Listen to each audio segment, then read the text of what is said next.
Hola a todos, soy el profesor Gustavo Bacino y acá continuamos con la segunda parte de la unidad temática número 4, serie de Fourier. En esta oportunidad vamos a hablar de consideraciones de simetría. Vimos en el video anterior que la parte más trabajosa resultaba ser el cálculo de coeficientes.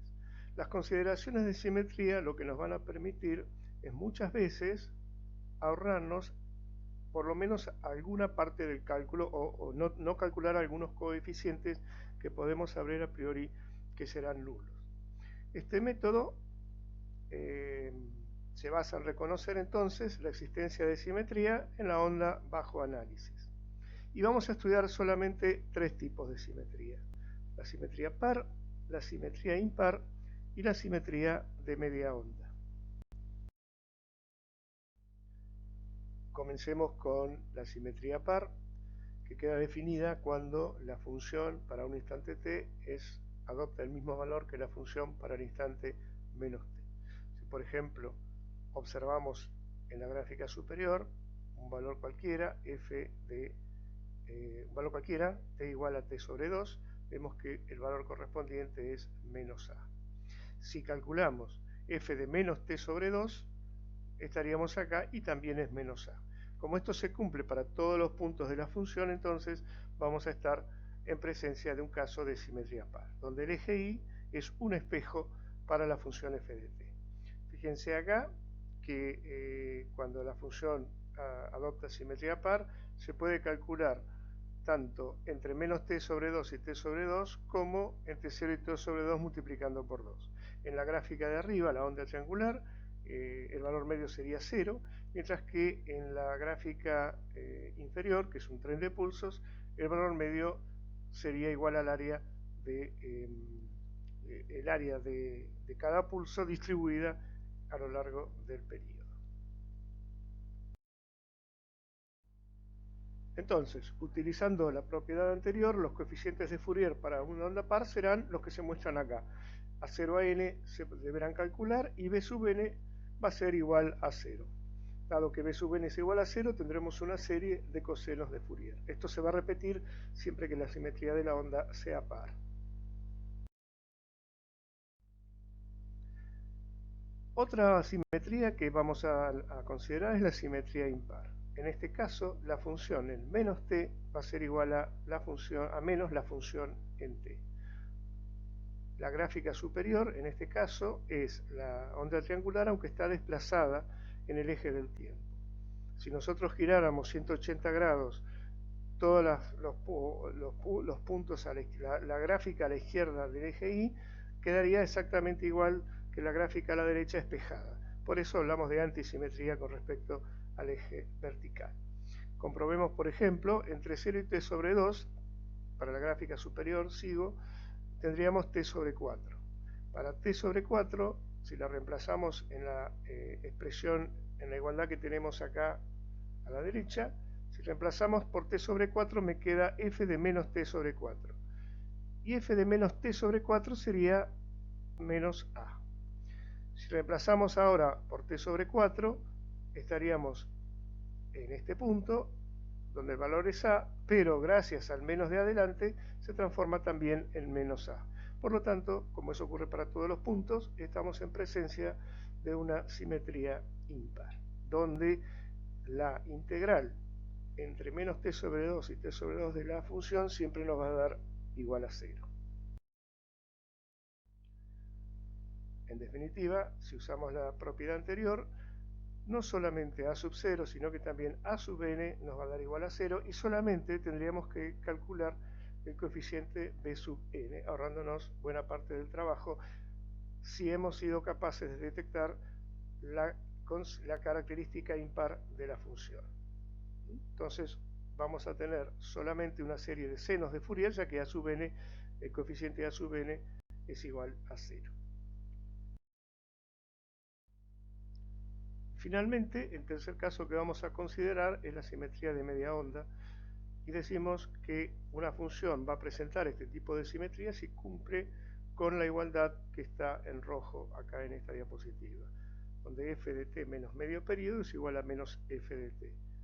Consideremos, por ejemplo, un valor cualquiera, por ejemplo, t sobre 4. Si reemplazamos acá por t sobre 4, nos va a quedar f de menos t sobre 4. Y de este lado, menos f de t sobre 4. Veamos, en f de menos t sobre 4 estaríamos justo acá en menos a sobre 2. Y en f de t sobre 4 estaríamos acá, en a sobre 2. Pero gracias al signo menos de adelante, también quedaría menos a sobre 2. Lo que significa entonces que esta onda presenta simetría de media onda impar. Y que cada medio ciclo es la imagen espejada del siguiente medio ciclo. Si utilizamos estas propiedades, los coeficientes de Fourier ahora van a resultar 0, el coeficiente de continua, y los coeficientes a sub n y b sub n habrá que calcularlos los dos, pero solamente para n impar, porque cuando n sea par se harán nulos. Observemos entonces que la serie de Fourier de una función con este tipo de simetría solo contiene armónicos impares. En general, esto nos va a resultar de gran importancia más adelante, como veremos en casos prácticos. Nos preguntamos ahora, ¿existen otras simetrías? Y la respuesta es sí. Existen muchas otras simetrías de onda, pero con estas tres será suficiente para nosotros. ¿Por qué? Porque las simetrías cada vez se complican más de descubrirlas, se entremezclan entre ellas y se suele perder más tiempo del que podríamos llegar a ganar. Así que nos vamos a quedar con estas tres.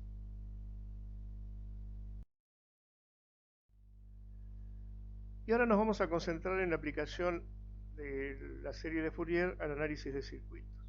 Esto nos va a llevar tres pasos. El primero de ellos consiste en expresar la excitación como una serie de Fourier. El segundo, hallar la respuesta a cada término de la serie de Fourier para la frecuencia correspondiente. Y el tercero, sumar las respuestas individuales usando el principio de superposición.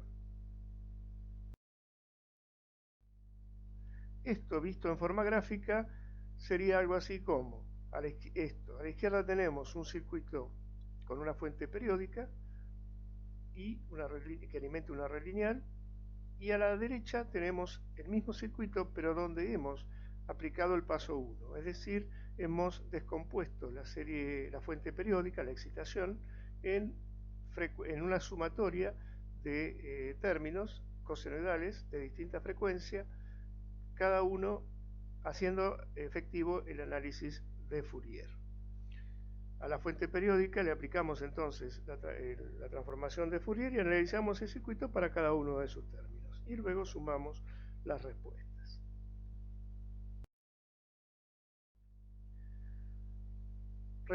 Profundizando un poco en los tres pasos que mencionamos con anterioridad. El primero de ellos consiste en determinar la expansión en serie de Fourier de la excitación. Tenemos acá la expresión 5, que es la forma de amplitud de fase, y para cada armónico n podemos expresar la forma fasorial correspondiente. Vemos que b sub 0 es la componente de continua y b sub n es la componente alterna con varios armónicos. Para cada n entero que nosotros querramos calcular, o sea, para cada armónico, vamos a tener un término distinto con una frecuencia diferente. Por supuesto, lo mismo podríamos llegar a hacer para una fuente de corriente periódica. El segundo paso consistía en hallar la respuesta a cada término en la serie de Fourier. Si la respuesta es para la componente de continua, en frecuencia n va a ser 0, o sea, armónico 0, la frecuencia va a ser 0, y en el tiempo reemplazaríamos los inductores por cortocircuitos y los capacitores por circuitos abiertos.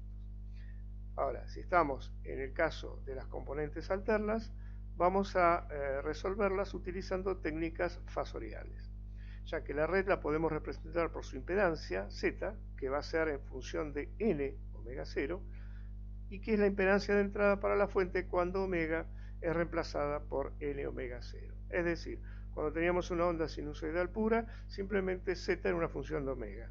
Ahora z es una función de n omega 0. Cuando n es 1, es el mismo caso anterior. Para otros valores superiores de n, son los armónicos, los representarían los armónicos superiores.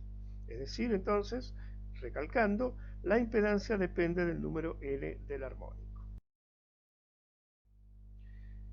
Y el tercer paso, es decir, aplicar el principio de superposición, es simplemente haber calculado para la corriente para cada armónico, inclusive para la componente de continua, y luego sumarlo.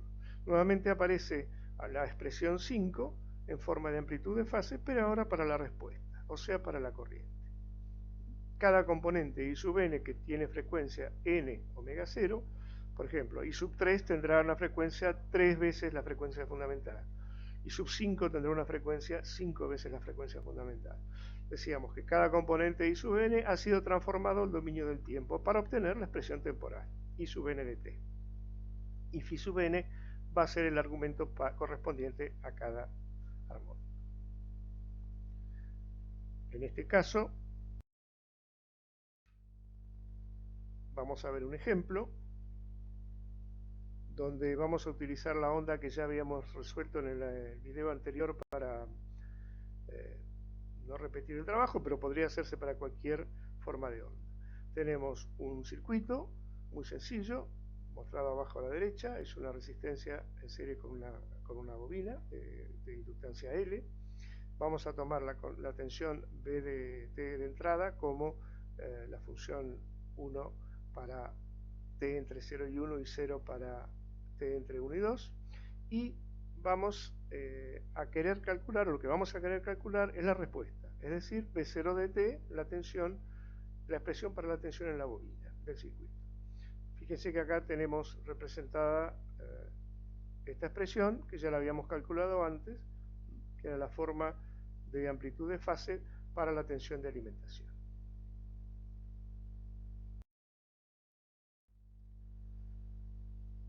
Primero, si empezamos con el ejercicio, detectamos siempre cuál es el periodo, en este caso es 2. Eso nos permite calcular la frecuencia fundamental omega 0, 2pi sobre t, que en este caso va a ser pi, y por lo tanto expresar en forma particular, para el caso que estamos tratando, las frecuencias de orden superior, n por omega 0, que van a ser igual a n por pi radianes por segundo.